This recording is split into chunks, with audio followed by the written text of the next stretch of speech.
guys, so habang nagpe-prep ako ng lulutuin kong kape nila or tsaa at saka kape, gahwa, kasi alas 4 na dito at ganitong oras sila nagkakape. May kukwento ko sa inyo guys. May napanood ako ng video na isang BH namatay dahil sa gamot na binigay sa kanya ng employer niya na pinapainom sa kanya. Yun ay may sakit siya, nagkasakit siya at pabalik-balik yung sakit. So nagtanong siya kung ano yung pwedeng inumin or nagtanong yung employer niya. Akala ng pamilya nung babae sa Pinas pina-check up. Yung pala hindi, pinagtanong lang yung kung ano yung pwedeng inumin dun sa sakit na pabalik-balik. So yun yung iniinom ni Kabayan at habang iniinom niya daw yun nanghihina siya, nawawalan siya ng lakas, namanas ata siya, tapos yun na yung kinabawi ng buhay niya, yung gamot na yun, doon na siya namatay. So kakainom niya nun. So mag-ingat po tayo sa mga iniinom natin na gamot. Hindi natin sure kung yun yung kinamatay niya, pero dahil sa pag-iinom niya nun, lalong lumala yung kalagayan niya at yun nga, namatay siya. So mag-ingat po tayo sa mga binibigay na gamot sa atin, lalo na kung hindi naman tayo pinapa-check up at binibigyan lang tayo ng gamot. Advice na rin sa mga papunta pa lang at pupunta dito. Kasi bihira ang employer dito na ipapa-check up ka, bibigyan ka ng tamang gamot. Kasi kahit nga pinapa-check up ka dito, hindi pa rin natin sigurado kung ayon yung gamot sa sakit natin, okay? At saka, minsan dito pag nagreklamo ka ng sakit na kahit na ano sa katawan mo, isang klase ng gamot lang ang binibigay nila. So, mag-ingat po tayo sa pag-iinom ng gamot at alagaan din natin yung sarili natin. Pag hirap na tayo, try natin magpaalam sa kanila na magpahinga tayo. Bigyan tayo ng oras para makapagpahinga kasi mahirap magkasakit dito.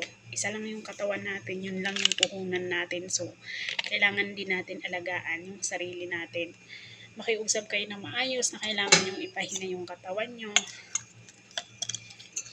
Makaawa kayo kung kayo nakailangan kasi hindi naman lahat ng amo ay masama. Hindi naman lahat ay kaya kayong tiisin at pagtrabahuin kahit hirap na kayo kung alam naman nila. Kasi minsan hindi rin nila alam. Minsan hindi rin nila pinapansin kung okay pa ba yung katulong nila or hindi na. So, tayo yung kailangan mag-reach out sa kanila pag mga ganyan ng usapan. Mag-ingat kayo, ingatan nyo sarili nyo. At doon sa mga papunta pa lang, magdala na lang kayo ng mga cream, ng mga ointment. At hanggat maaari, wag kayo basta-basta umiinom ng gamot nang hindi kayo sure doon sa sakit na meron kayo or nararamdaman nyo. Ingatan natin yung sarili natin kasi isa lang yung katawan natin. Paulit-ulit ko nang sinasabi to kahit kanino na yun nga, ipahinga din natin. Hingi natin ng pahinga kahit kaunti. So hanggat kaya makiusap tayo. Kasi mahirap yun, kawawa si Kabayan, umuwi ng isa ng malamig na bangkay sa kanyang pamilya. Yun yung bumawi ng buhay niya, yung gamot na akala niya mapapagaling siya. Pero lalo siyang yun. So nawala. Rest in peace Kabayan at condolence dun sa pamilya nung Kabayan natin. So yun lang, mag-iingat tayo at alagaan natin yung sarili natin kasi walang ibang gagawa nun kundi tayo lang. Malayo tayo sa mga mahal natin sa buhay. At walang kahit sino yung pwedeng umalalay, umantabay sa atin kundi yung sarili natin. Kaya pag di na kaya, wag na ipilit. Makiusap na lang tayo. So yun lang. Mag-herbal na lang kayo ng mga gamot or ointment, yung mga organic.